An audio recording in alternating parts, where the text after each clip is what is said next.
આનંદો આવતીકાલે કેરળમાં ચોમાસાનું થશે આગમન। ગુજરાતમાં એક સપ્તાહ ભારે પવન અને ગાજવીજ સાથે વરસાદની આગાહી। અમદાવાદમાં પણ ગાજવીજ સાથે વરસી શકે છે વરસાદ।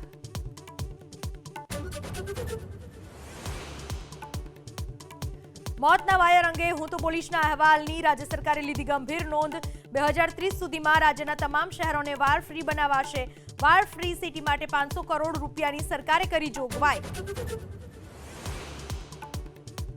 ખેડા જિલ્લામાં લવ જેહાદનો વધુ એક કિસ્સો। કઠલાલમાં પરિણીતાને ભગાડવાનો નાઝીમ અંસારી પર આરોપ। ફરિયાદના આધારે પોલીસે બંનેને ઝડપ્યા।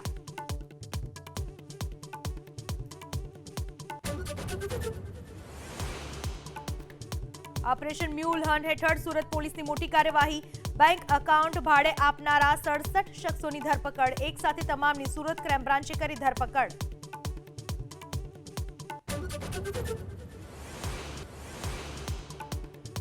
દ્વારકાના ખંભાળિયામાં ડિફેન્સ વિસ્તારમાં લોખંડ ચોરીનો ઉકેલાયો ભેદ।